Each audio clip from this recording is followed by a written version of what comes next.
Andrea? Okay. Welcome to Circus and Changing Realities 2020, a series of virtual dialogues about the future of circus. I'm your moderator, Kim Campbell, the editor of Circus Talk News, and my co-host is Nicki Miller. Nicki is an educator, a coach, and a writer for Circus Talk as well.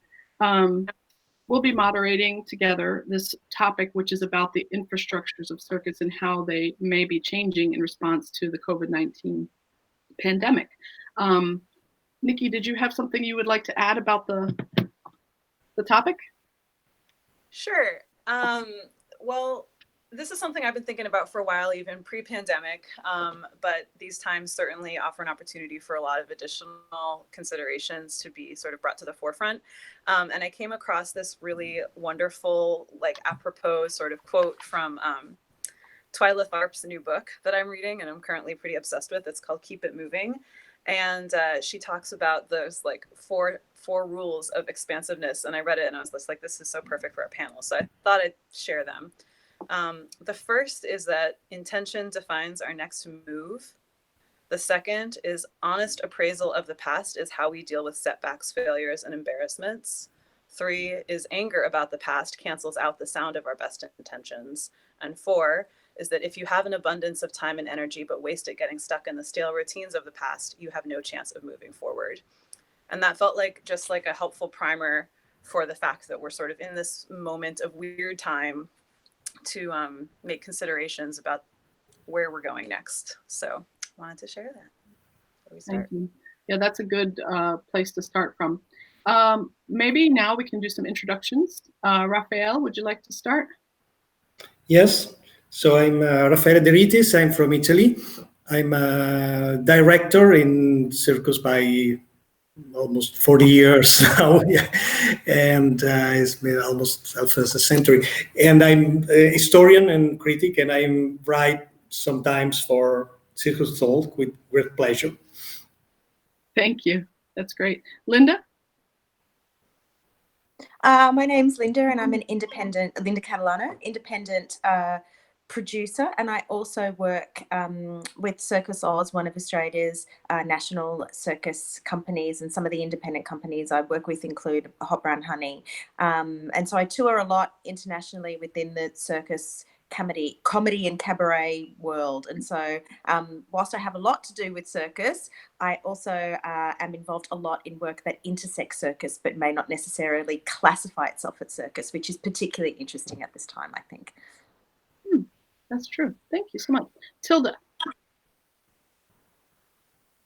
Yes, I'm the founder of the Circus Cirkör. It's a Swedish contemporary circus company. We started 25 years ago, so we were supposed to celebrate all this year, and we are now celebrating closing down everything.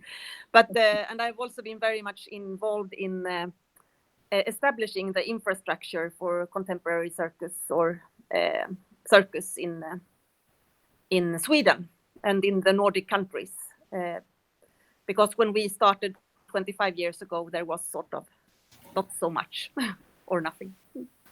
Thank you, Tilda. Isabel?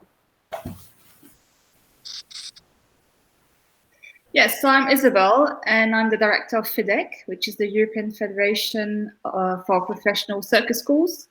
I'm based in Brussels, and I've been working for FIDEC for the last 2.5 years. So I'm pretty new to the circus sector, but I'm very happy to work for this sector. Awesome. Andriane? Yes, hi everyone. My name is Andriane. I'm an artist based in Montreal. I was and I still am a contortionist, but I founded the company Nader Art Vivant to pursue research around the body, and hopefully I'll be a PhD student as from September to study the posture of contortion and the position of a director. Awesome. Thank you. Juanita?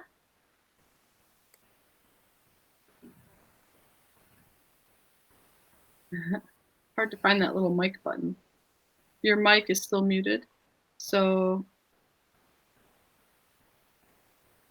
Okay, we'll come back, Juanita. Stephen, can we hear you yet? No, okay. Okay, well, Juanita, I'm sorry. There's a little button at the bottom that has a mic symbol. Oh, it's a bummer. Okay, well, I guess we should start with our questions, Nicki. Did you want to start with the first question? Sure. So the first question is one that I emailed out to everybody, and it was based on something that I don't know if this is happening around the world, but in the US, there's a lot of conversation around like essential workers and essential businesses and what is essential for functioning. And I wanted to ask you all, what has this pandemic revealed as essential to our field? So if anyone wants to answer that, it's kind of open forum for the first few questions. Actually, maybe we could let Juanita answer it because it sounds like she got her mic working. Oh, hi. Sorry, I didn't quite hear the question because I was trying to figure out my mic. But just a quick introduction. I am Juanita Cardenas. I am an independent artist. I'm a performer. I work largely in nightlife, and I've started an artist collective with some friends and some of my trapeze students. And we've basically use the structures that exist in nightlife to create like absurdist circus theater with puppetry and I don't know that I classify exactly as a circus company, but it's one of the languages that we use. So excellent. Thank you. And then I'm sorry, I missed the question about essential workers and circus. That's okay. Does anybody have a response to the essential worker question that they'd like to chime in with? I don't see. Oh, okay. Linda, go for it. For me, this time has been really interesting in terms of what an essential worker is in the space of making theatre and coming up with ideas. For me, the process is the same. We still need to tell stories at the core of what we do. And I'm in the process of forming my own new company called Quiet Riot, which is about protest within performance.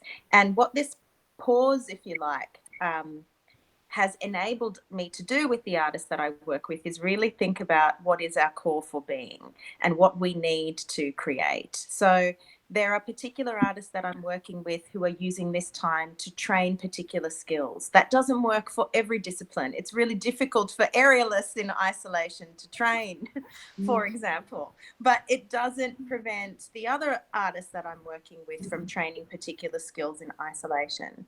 But the psychological impact of being in isolation means that not everybody wants to train and not everybody is brave enough to say that they are not in a mental space that is enabling the training. So for those artists, I find that my role as producer is semi-counselor at the moment. It's at once damage control whilst also focusing on the future when you don't know what the future might be. And so for me, the core keeps coming back to why we're doing what we're doing. What are the stories we need to tell? Because I feel like the performance will be like grass growing through the concrete, right? We will come through no matter what the structure is. So what I deem essential at the moment is continuing feeding those green plants growing through the concrete. Right now, it feels like the concrete is on top of everything. And so what is essential changes, but the core of it is what can I do as the producer to feed the continuation of the creation of the art? And some of that is about survival just now. You know, so anything I can do to wade through the Australian government paperwork to make sure people know that they have that little bit of income coming in will be vital to the survival of what we need. So I think at the moment, artists may feel like they're not very busy, but as a producer, I feel like what's happened is I've just lost 6 months worth of income and I'm busier than ever before trying to make sure that we keep what the building blocks are. So I feel like producers and writers and directors are our essential workers, because without them and their planning and creativity, I think we're in danger of being lost. Yeah, Tilda, did you want to reply? I don't know if it's a reply, but maybe some inspiration when you started to talk, and I started to think more about what's essential. And I think in this crisis where it comes new difficult information to handle sort of every day, I guess we have the same situation in all countries. I think what happens is also that you get like an understanding from what your skill as an artist, how useful it is. I mean, how used we are to handle, to be in the unknown. Because when we are creating, we are always there, and we are transcending boundaries between art fields and artists and questions, and we are handling the situation of not knowing what will happen.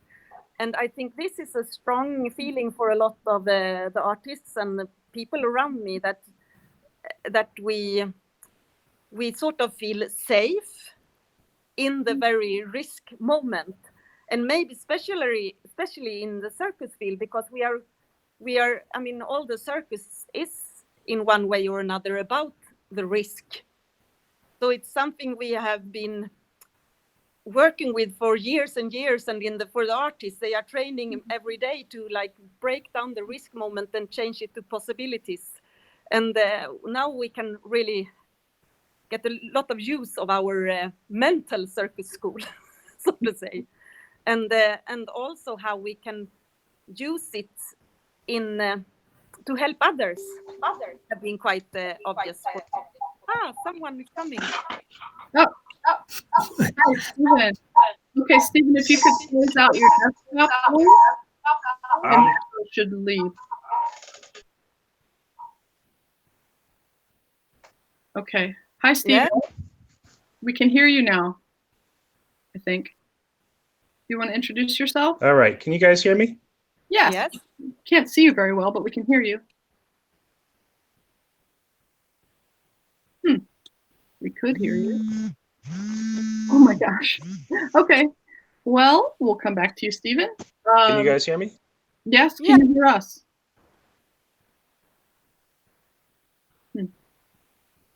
Stephen, I don't think you can hear us. So still having technical difficulties. So I'm going to move on to the next question, which is sort of related to that. What are the pillars of infrastructure in the circus community, circus sector that you have taken for granted all of these years and that you're now re-examining? Anyone like to speak to that? Isabel? Yes, for us as a training federation, it's quite strange because as the opposite to the circus artists, we as schools are less flexible, of course. So it's quite tricky, I think, for all the schools in the 23 countries of the federation to find ways to still be there for the students, to help them, even if they can't have access to the various spaces to practice. They're there, they're all very busy and all saying that they can, artists can count on them and the students can count on them, but they're trying to find ways to keep courses online, finding new software, and finding some creative solutions for them. But I think for us as a pillar, is suddenly, although we're growing, more and more circus schools were created everywhere, suddenly we see that there's the limit. The limit is if people can't come to schools, if the students can come every day to the courses, how are we going to continue doing our work? Yeah. So that's one of the pillars for me, which is a bit becoming insecure with the situation. That's sad. And what kind of adjustments have you made to accommodate that? So in fact, we were just launching or hoping to get some funding on a new European project, which is called Cosmic, and which is on a new software, which is called Memory Call, which is the university in Valenciennes in France. They've created this software to create online performances. And the idea of this project is to help the schools in not only creating pieces if they're not together in the same space, but also to help training people, even if you're not sharing the same space, virtually, I mean. And I'm very clear. So anyway, we're already thinking of putting this on the table, and if we get the grant, this is the work we're going to start in October, doing 2 years and a half. So we were already trying to adapt and finding ways to create and to teach at distance. But we know that many of the schools are already testing different software, and we are revising this, and we are trying to keep track of all those methodologies. And we're going to do a survey in the coming weeks just to have an overview of what's happening in the various schools, because they're all trying out different things, and it's difficult to know exactly what they're doing. Seems so important, though, that you're part of the dissemination of that information to all the schools, so they know and they can compare and share what needs to be. Yeah, I think it's a support for them to know that they're not on their own, and they're all sharing the same issues. And all those directors are very much working together and talking, having Zoom meetings and so on. And it's important to keep the contact. Thank you.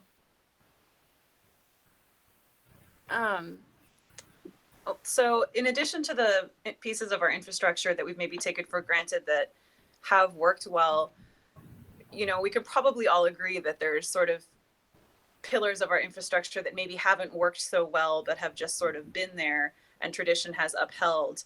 I'm curious what some of the things that haven't been so great that maybe now we might have an opportunity to address are in your perspectives.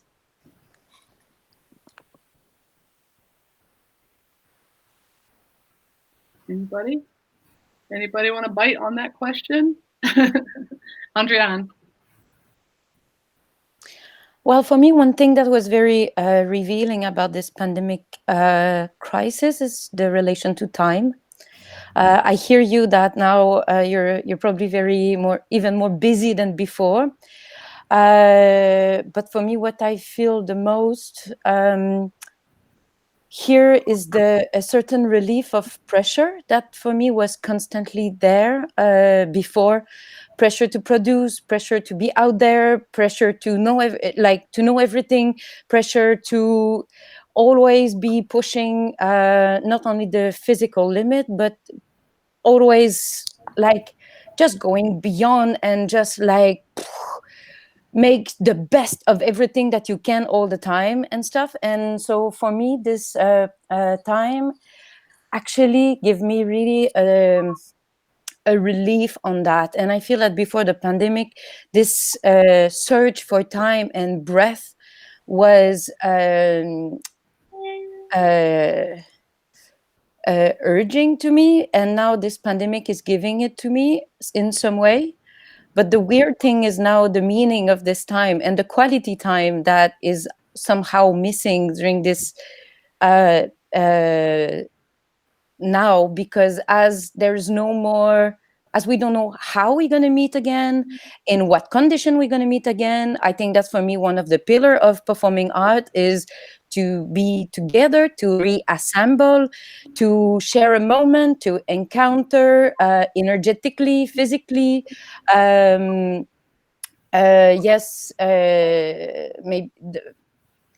trapeze and stuff, but hand-to-hand with the audience, with the partners, through creation, the emotion, the vulnerability, and so on.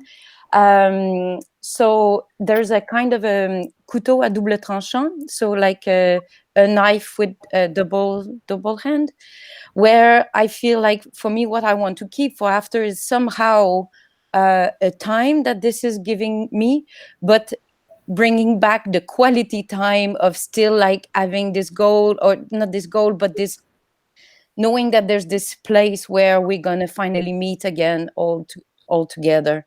So for me, that goes in. So basically like having hope that this will change. Tilda, did you want to reply? Yes, I think what has been visible for us in Sweden is it's actually the infrastructure of the different parts, like the freelancers, the institutions, the university program, like how we are linked to each other and how much we actually need each other.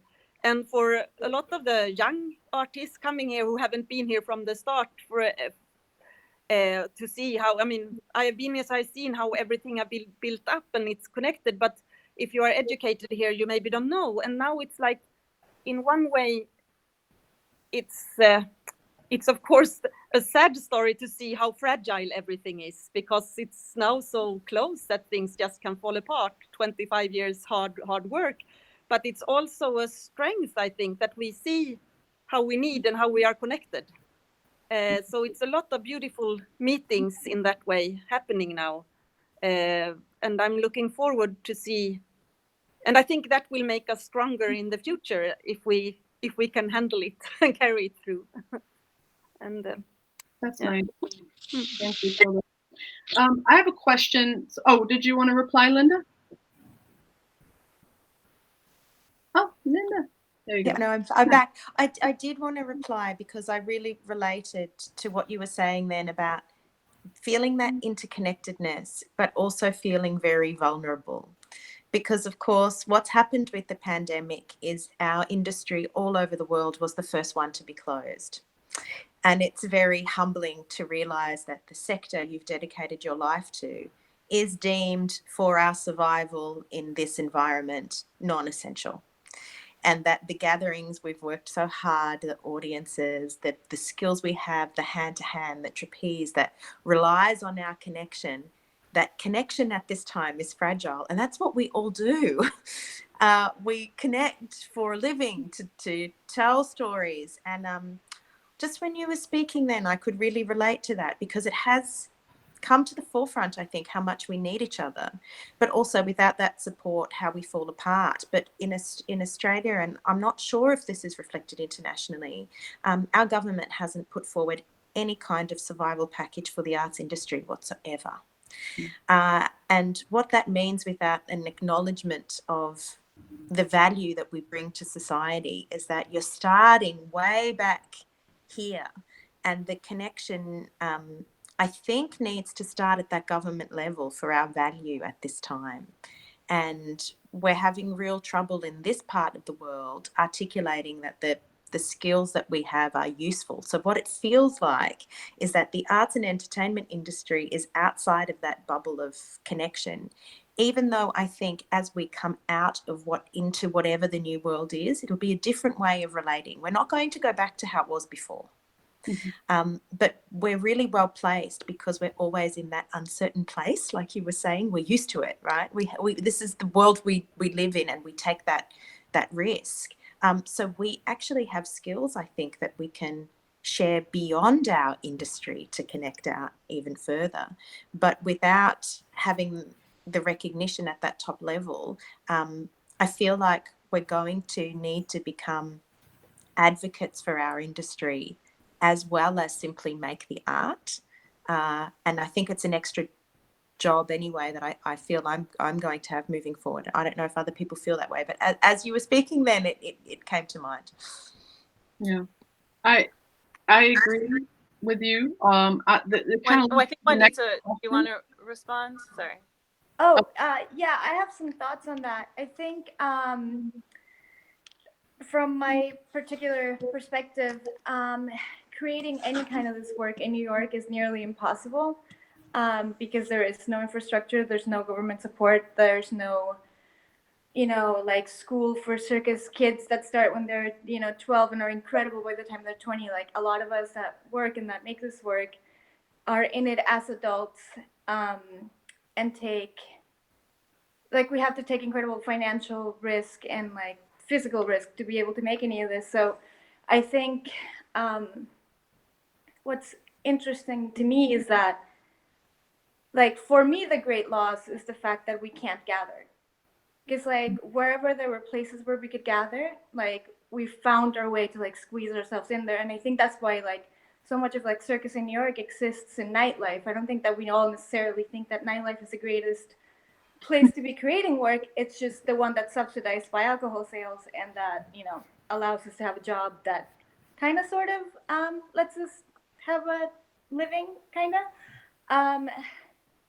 So I think the reality is that, like, just to go back to the essential workers and to the thing that's coming to light is that the essential is the everyone, you know, like from the artists to the directors to the producers to the audience. Like, you know, I don't know, a juggler can make a juggling act anywhere, but like if a juggler drops, like there needs to be an audience there to be on their side, right, to feel that feeling.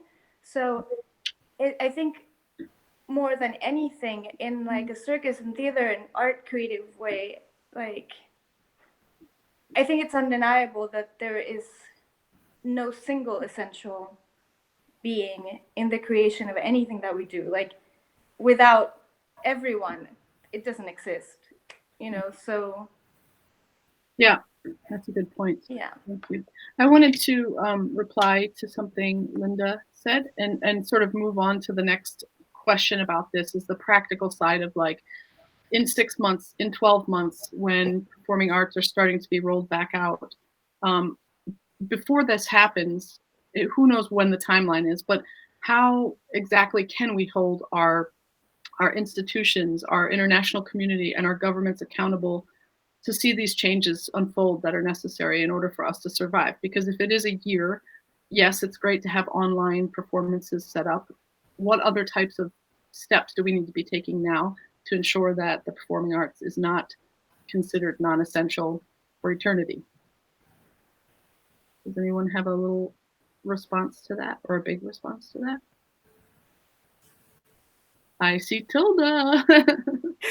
I think I respond on everything here. That's fine. But I will say, for what have opened up for us is an even bigger picture. I mean, now we have the pandemic, but before that started, we have already started the really were sort of quite deep touched of because we have built our art of touring and working internationally and having an international collaborations, and that's like the core of the contemporary circus and how we exist. And also due to the climate changes, Yeah, it's really a big change in the like the heart. I mean, we have never worked to get our own stage for Circus in Sweden because we have been wanting to tour.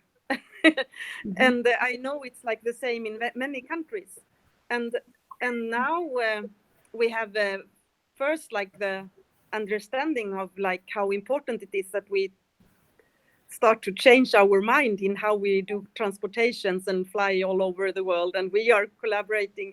And then the pandemic comes and we close the borders, and it's like everything we have been striving for and working for is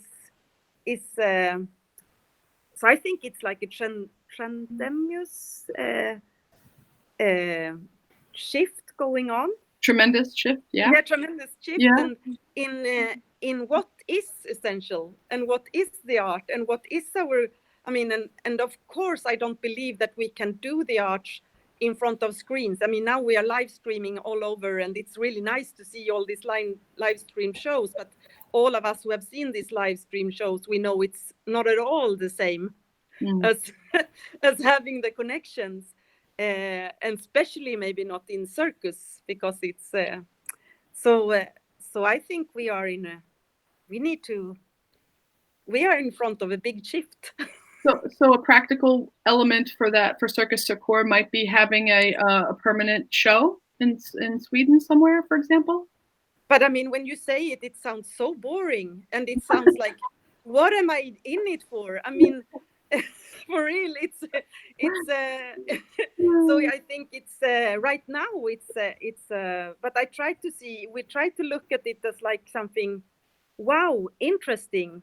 We need to learn something is happening in the world, and I guess the idea is not that we should stop transcending boundaries and crossing borders and communicating all over the world, because I guess but we need to find the new ways of doing it, and I don't know what the answer is. So I think we have a lot of things to think of during this pandemic. For sure. Stephen had a response. I don't know if your mic's working. Stephen, do you want to try? If not, I'll read your message. No, we can't hear you. Okay, I'm so sorry, Stephen. So here's what Stephen typed in messages.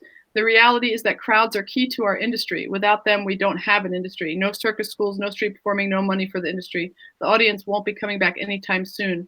Given that stark reality, for many, the best practical solution may be mothballing to reopen when we have herd immunity and can have audiences again. What does mothballing mean? I don't understand that. Does anyone have a response to that? Yeah, can I jump in? Sure, Raphael, go ahead. Yeah, I think this is a key point, because when we talk about the debate about essential activity, what is essential, this, of course, also here in Europe and in Italy is an open debate between the artistic community and the rest of the society.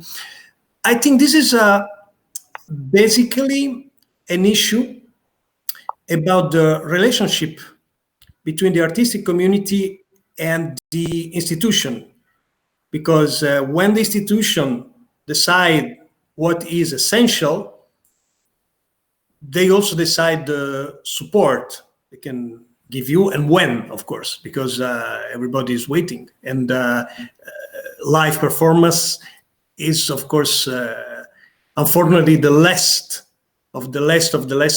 sector to go back in activity. But I think that at the final point, the crowds, of course, the audience will decide what is essential to them. And circus has a strong point in this. Circus have been felt essential to peoples during the centuries.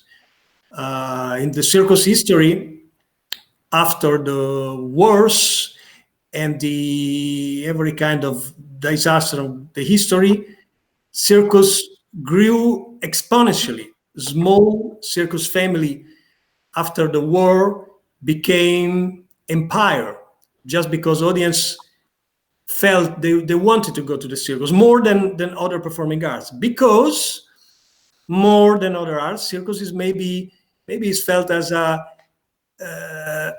escape from reality, is universal. It appeals every age and culture, and this is maybe an assumed idea, but is important. This is the key point of our art. So I think we have to be prepared to be appealing to an audience,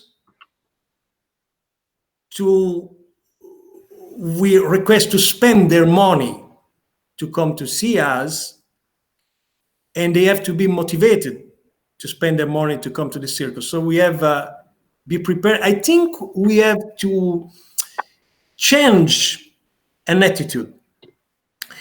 In the last 20 years, circus had big changes. One of the major changes we call contemporary circus, whatever we want to call. One of the major changes that didn't exist in this circus history before. Circus became part of the cultural circuit, with the processes belonging to dance, to theater, to music. This was completely news.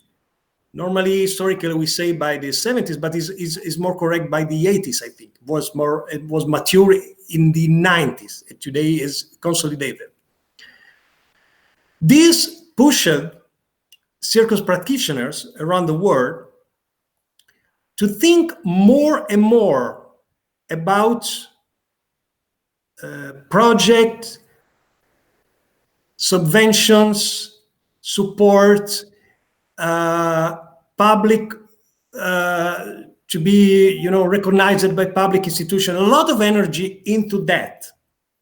And we probably lost part of the energy going in how appealing circus is to the big crowds. how still circus is the king of the popular forms. We wanted to make ourselves believe that circus was part of the nobility of the arts. We filled our mouth and our heads to see we're like ballet, we're like music, we're like theater. So we're happy to appeal the intellectuals. We're happy to be part of opera season, of theater seasons. And that's what circus became. And this is wonderful. This is wonderful what circus happened. But now, we probably not lost, but like we missed some, what is the core of the circus, the universality. And this is the only way that can save a demanding form as the circus. Go back to the crowds. In the last decades, probably who understood this was the industry of permanent circuses, you know, in China, in Vegas, Soleil, but not only. They just found a different way, big scale, industrial scale, to get to the crowd. We call this commercial circus, you know, but with a good part of art, what Dragone did and many other companies. But even in this, with a permanent show, we lost the capacity of the circus to reach audience where they live. Now people, of course, they don't move now.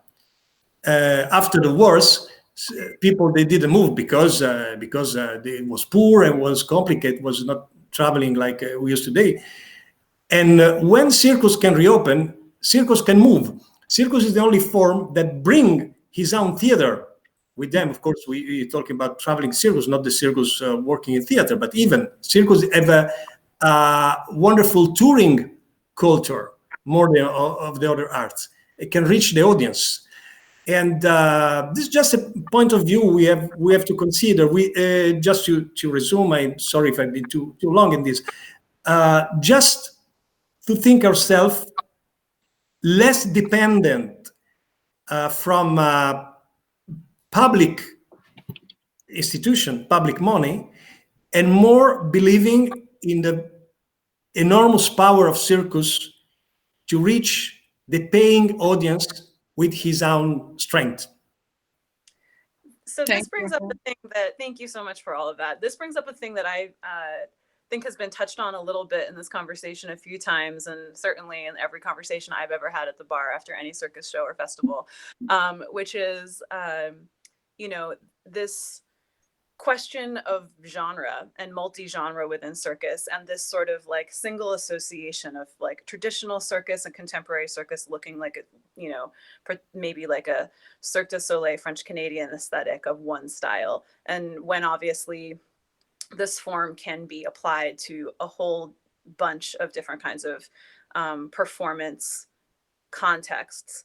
And I think it invites a question around what is the fun, like the, you know, like what function does this art form fulfill for audiences, but also for artists, and then also for the, you know, expression and you know, play and all of that. And so I'm curious if this is an opportunity for us to, for lack of a better word, rebrand a little bit and maybe find a way to include more of this variety in how we name our form and how it can be recognized by institutions or by audiences, since this has been an issue as long as I've been in this field, since we're, you know, having to try to appeal to people who are maybe more familiar with theater or dance or circus, when what we're doing is maybe a little bit of each and none at all. So I'm curious if any of you all have thoughts around what that could look like or what that could be considered in that process.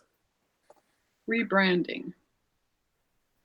Yeah, if I can interpret this very stimulating point you're raising, this is very, very interesting. And I mean, this concept of rebranding maybe can require a panel meeting by itself, because I think it's very deep and simulating. Probably a first step of a wide intellectual concept of rebranding can be a challenge I've always give to myself as a practitioner and as an historian. Are we able today to get rid of the categories traditional and contemporary? Can this be a starting point of rebranding? We don't need anymore, because we have 30 years of contemporary, and 30 years mean a tradition. And we have still some strong form of traditional circus that are very contemporary because of what they absorbed by the so-called contemporary circus. I think we are beyond that.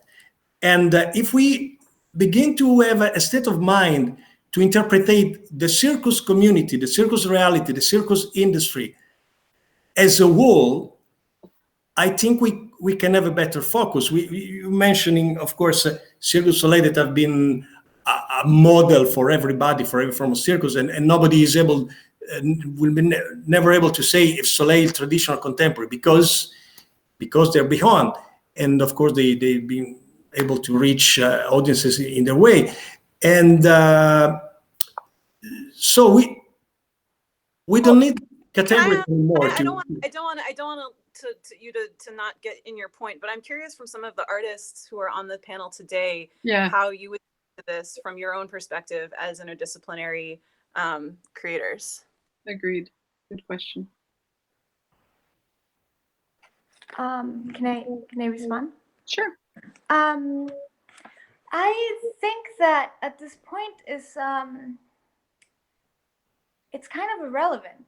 I mean, I think what we're doing is using a language to tell a story, to create a narrative, create a mood, to create a connection. Like, whether, I mean, if the narrative that you're trying to tell would be better told, like, by summoning the feelings and like all of the history that people associate with traditional circus, then I think then it's relevant, then that presentation will like better tell your story. Or, if you need them to understand it as part of like contemporary new circus, dance theater, whatever, then like, then maybe wear like beige leotards and tell that. But I think the point is not whether it's one or the other. The point is like the work that you're trying to create is a thing on its own, and you're like, we exist in this world, but it's because my coming into this is from a different place, but it's just as valid to do a trapeze act because you want to do a trapeze act because you want to feel the feeling of like, are they gonna die or are they gonna fly, and that's amazing, or because your narrative like is built around an idea of flight and light and like weightlessness. I think we lose so much time in how we define these things that we lose the point of like, why is that definition relevant?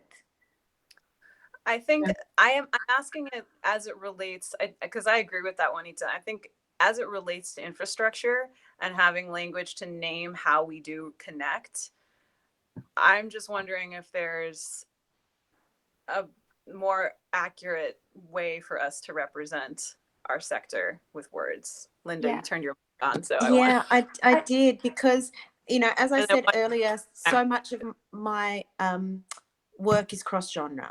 So I spent a lot of time talking about circus because when you're a producer, you have to sell it to the gatekeepers. So I need to sell it to the festivals and the theatre owners, because there are fewer and fewer instances now where you bring your own tent and run your own circus in the way that the tradition was with that kind of popular circus. And I think Raffaele made some interesting points about coming back to that style of popular culture, and circus is uniquely placed to be in nightclubs in the kind of environments that Juanita is in, right? So you can put what we do in any context and not call it circus, like hiding the vegetables in the mashed potatoes when you have a meal, right? And the kids eat them and they don't know they're there. So I think that there is popular circus consumption in genres that people don't even realize that they've just watched circus, like that, the elite, for want of a better way of putting it. And part of the role of circus is also the role of clowning, of political critique. And some of that has been lost as we've moved into the contemporary genre over the past few years. You know, we've become not dissimilar to contemporary dance in some styles, and I am not making a judgment on that. But this pandemic is a unique time for us to come back to the political critique, to really value the acts that are in places like nightclubs, because that's the stories. But what I'm fearful of is the impact on the capacity to gather, to connect to the audiences, like Stephen was saying, because and as Rafaela was saying, the audiences will decide, right, what they want to see, how they want to see it. The artists will choose what they're going to make based on the environment that they're in. And then here we are in the middle as the conduit. You know, how do we connect audiences and artists in this time? Because what I'm uncertain of as we move into the future is what kind of work we can make. Until we know how many people can gather in a space or where we can place our art, it may be that for a time we make large-scale spectacular circus works that can be viewed at a distance because we won't be able to be close to each other. Or we start making smaller scale works that have to be viewed at 2 meters to try and get a sense of what it is to be close to the performers again. So it's probably a bit of an esoteric response, but I'm sort of thinking, like, what is the feeling, I guess, that we're going to be missing? Because we're looking at, like, what I get from the conversation is there's circus is spectacle and circus is risk, and like it can be small and sweaty or it can be big and popular. I'm not sure if I'm rambling but these were the things that came to mind as people were talking. I would like to comment on that, just to say that, you know, when theater existed for centuries, and when film came around, I'm sure the theater world was very threatened by that and said, oh my gosh, we can't have this taking over. It's not the same as live performance. But theater still exists, and so does film. In a way, this pandemic might be forcing circus to make a similar type of transition to the world of, like, pre-recorded production and not the same. Doesn't mean that live performance won't exist in a year or 2 years or three months, but it may help circus break into a new genre of expression, which is through transmission instead of live performance. Tilda, did you want to respond? Sorry. No, but it was also when you talked, Rafael, I was thinking about this. I mean, I'm also in one way very tired of this genre or, like, the name discussion, because I've done it for 25 years, and I don't think I don't think the core is there. But one thing that I think is important to ask yourself when you start to do this question is, one, where comes your roots from? And for me, and I guess from my friends who are doing contemporary circus, we are fully aware that our roots come from the circus. And what does that mean? And then comes the next question: is the circus the formation with the tent and the arena and the audience in the way you're talking about, or is it the artists? And there the historical ways goes from different way. Like some historical people mean that the circus is the arena. It started with the horses, and then we put in the artist, and then it's the tent, and so then we actually say that circus is a form. But other historic, if you read it, then we have the circus artists to the performers. If we go there, you can go all the way back to Dionysus, or the antics. So it's and I guess if you are a performer, if we take that the circus come from the performers, then I guess all kind of stages are your stages. And you can do it in small format, you can do it in big scale, you can do it in a hospital or on a stage, or with opera singers, or alone, or not alone, but always with an audience. That was just my reflection. Isabel, did you would like to reply? Yeah, I was just also thinking if this debate on contemporary and more traditional circus is still discussed between those schools at European level, at international level, and it's not really. I think that all the schools agree that they are enhancing the quality, helping each student to become a full artist, whatever artist this person's going to be. They're all creating their own language. So I think that's the aim of the school, is not to put a label on what kind of circus they're preparing the students to, but really helping each one to find its own language. And then, of course, it's up to the audience to connect or not to this kind of art they're offering. But I think that it's not a debate really anymore, not in my view. We're not really talking about it anymore. It's a bit behind us. Andrea?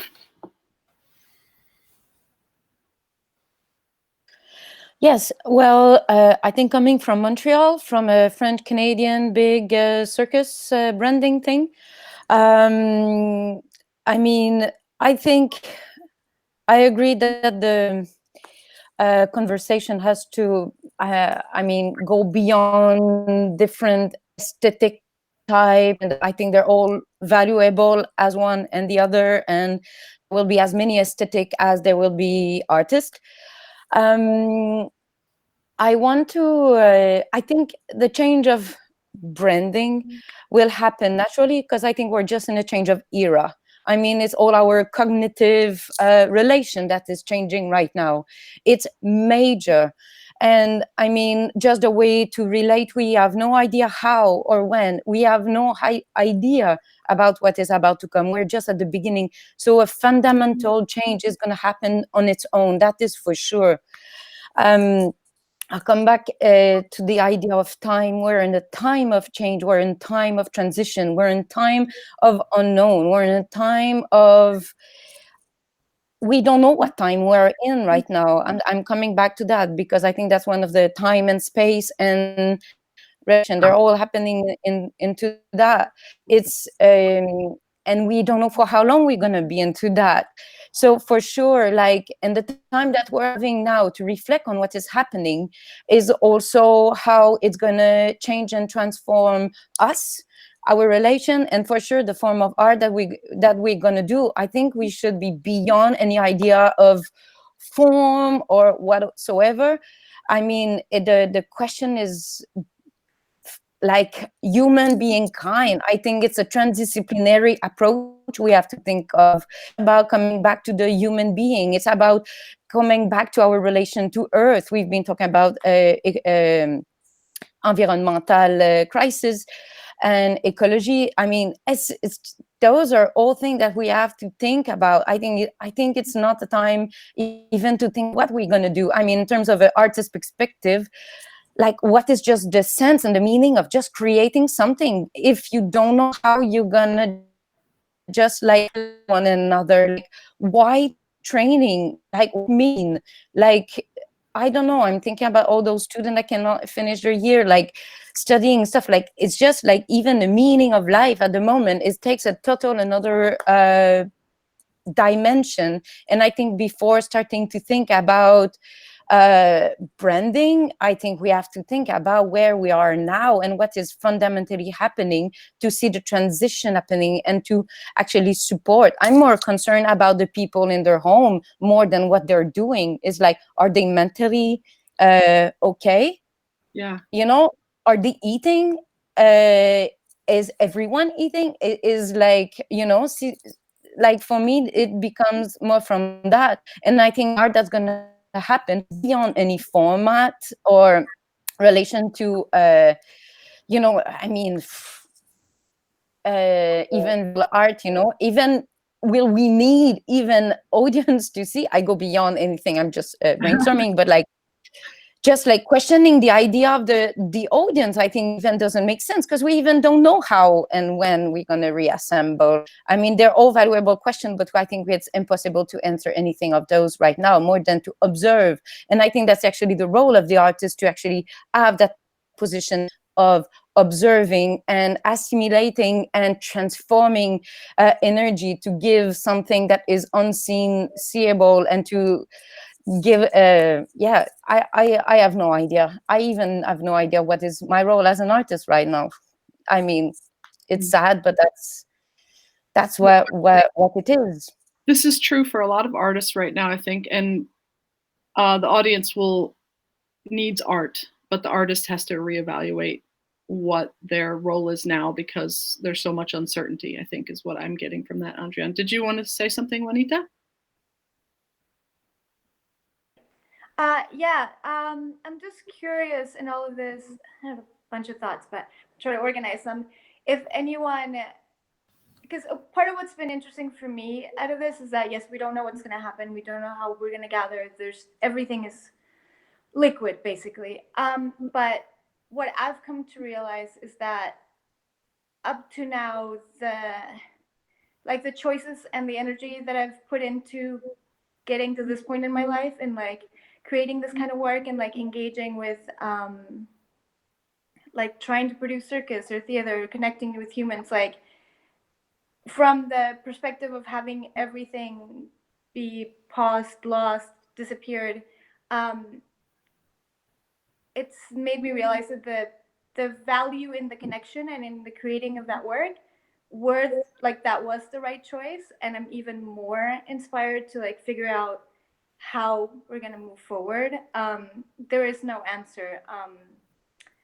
But I think as we question like what is essential or like what is the role of art or theater in society, it feels to me like not having it is making it way more visibly relevant. Yeah,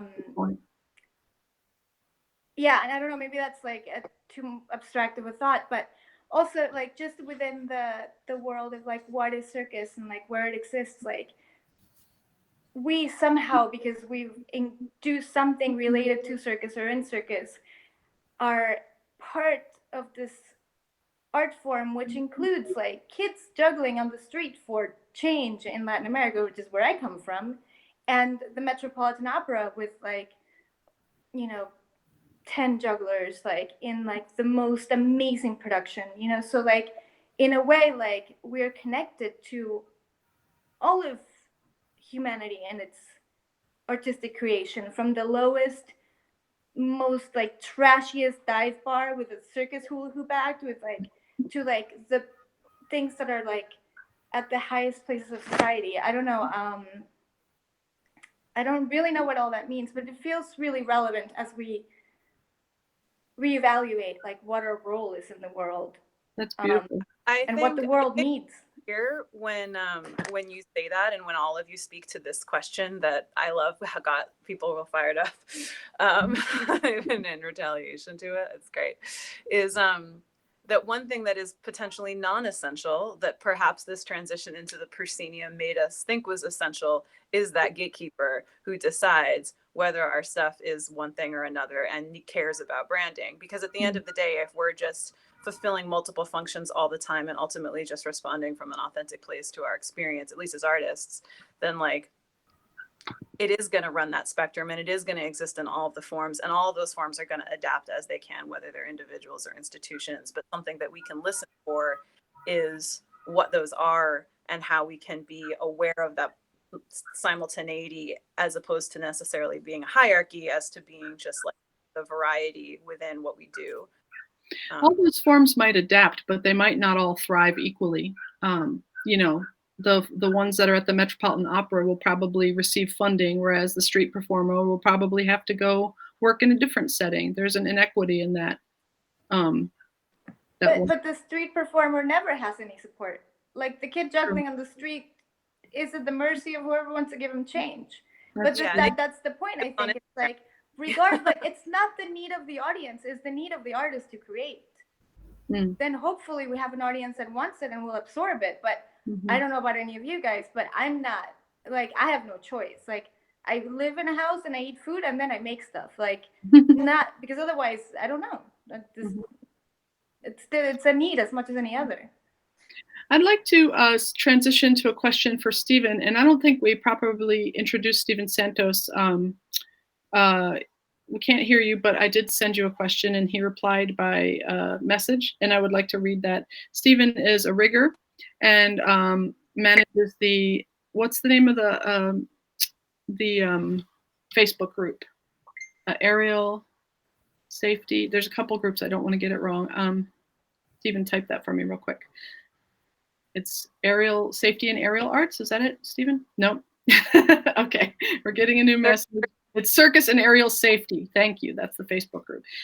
So the question I had for Stephen was a little bit more practical, but I think it's important to say aerial training has always been complex and expensive activity to do responsibly. What has the pandemic revealed about how we can improve our current standards for aerial safety, and what do you hope to see in the future? And Stephen has replied, this pandemic has major impacts on safety.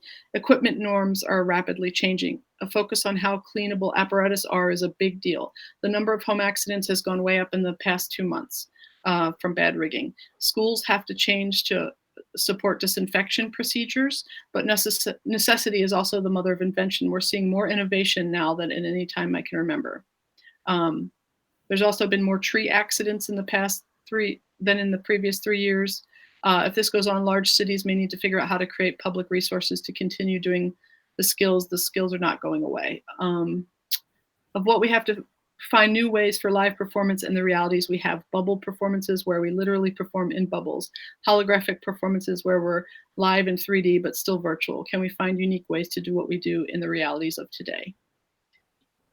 Nice, well said. Andriane, did you want to reply to that?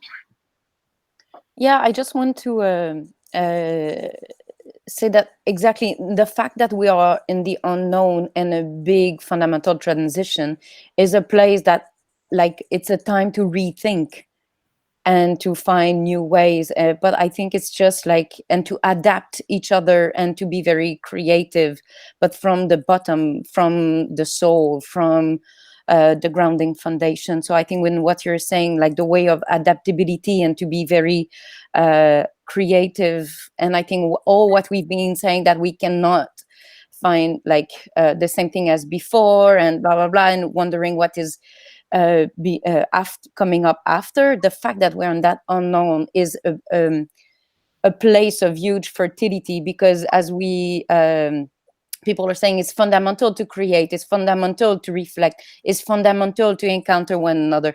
Art is fundamental to society.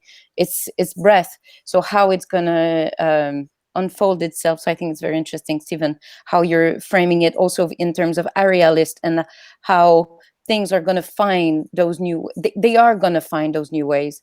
But for sure, there's something quite interesting and important to really sensibilize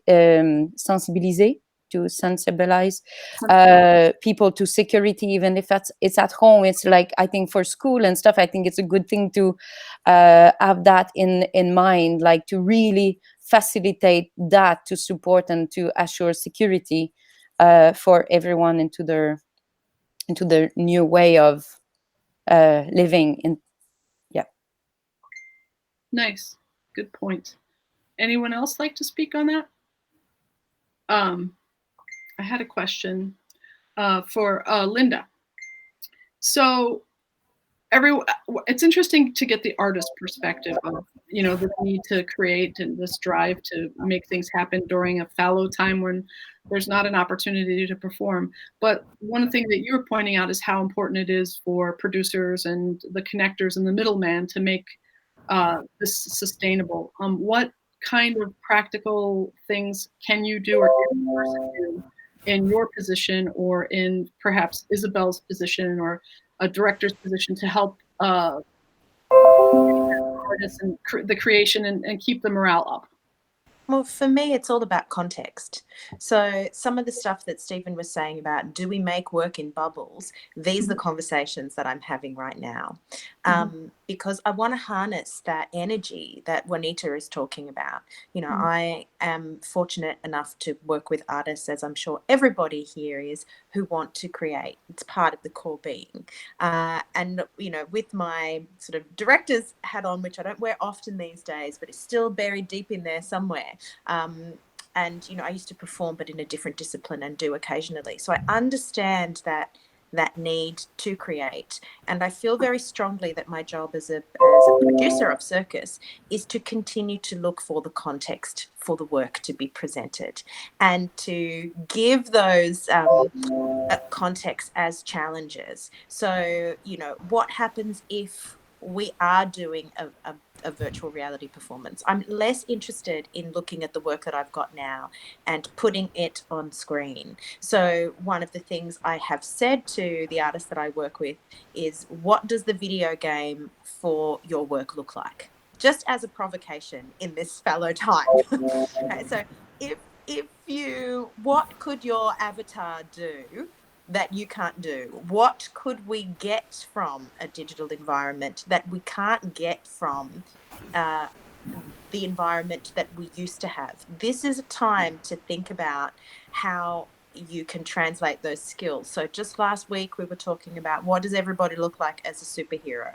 Given your skill set, what just as a point to get people thinking about, okay, context which we used to perform in may not be there. We may not be able to gather for some time, but that doesn't mean the skills or the stories go away. So my job is to find context and meaning that we can continue to plug the work into. And for me, the issue of branding in that is simply about who's buying, because I'm selling. Right. So if it's meaningful to use circus, I will use the word circus. And if it's not, I'm going to throw it out and use something else. It doesn't mean that we can't exist in another genre or in another form and have it be circus, but I'm not going to call it circus, because it's that relationship to the audience. That's the link. And the challenge is not to be disheartened in the morning for what we've just lost, because we've spent so much time building that international circuit. That day where I had to understand that 6 months plus work of touring was gone. The immediacy of the touring in that 6-month block. And I'm still having conversations now. Like, we've moved everything 12 months, but we don't know if we're going to be open in 12 months. That's the reality. We have no idea how many people can gather in a place. So I think to stop myself from going insane, I'm coming up with these provocations for the artists that are like, please don't stop dreaming and creating. Like, I will find you a context. Yeah. I mean, it might be madness because we've all been inside for so long now, but this is where my mind is going at this time. Yeah, that's great. Nicki, did you have something you wanted to add? Well, I just I think we're a little over time, so I don't know how much more time we've got, but I just really wanted to thank you all for really bringing such an honest and curious and innovative perspective to this conversation. This is the kind of conversation that could get sort of like stuck. Let's go back to what we have. How do we do that? And I just, I was hoping with my Twyla Tharp quotes to sort of provoke a sense of not needing to do that. And I'm really grateful for all of the contributions y'all have made around ways to think beyond the past and be really rooted in the now, which I think is really all that we can do for ourselves and each other. So I just want to thank you all so much for that. Yeah, I would like to thank everybody too for attending. I think there are so many great perspectives here from different angles, and I wish we had 4 more hours to discuss it because there's so many other questions we have for you, but I guess it's time to wrap it up. I just want to say before we leave that if you are a Circus Talk lover, then you should go check out our resource page for coronavirus. We have resources broken down by individual countries where you can go see about funding and about online classes and things like that. Also, up until the end of this month, we have a COVID-19 relief special where any artist can, or any potential member can have a free pro membership on Circus Talk. You can sign up. And also, I just wanted to announce that we are starting to, this week we should be starting a new feature on Circus Talk where you can sign up for or you can teach classes or workshops, or you can share your show, your pre-recorded show or your live stream show, and you can ask for donations, or you can sell tickets through Circus Talk. So you can put all the information up there and gather an income that way. And that will be launching this week, which I hope will be a useful tool for the international circus community during this uncertain time. Just really appreciate all of you being here. And does anybody have anything they want to say before we leave? I just want to read even just contributed, which is that the Facebook group that he's moderating will be releasing guidelines for studios that are looking to reopen, and that will happen later this week. And I imagine we'll get updated frequently with all of the new information, as all of the documents on that page have been. So for folks curious about that, check it out. Yes, and we're going to send out a recording of this. So if any of our guests have any resources they'd like to share with us in the pre-recorded in the article, let me know. Just send me links. Again, appreciate you all being here. Thank you so much for organizing this. It's Thank a pleasure. Yeah. you. Thank you all so much and all of your time zones.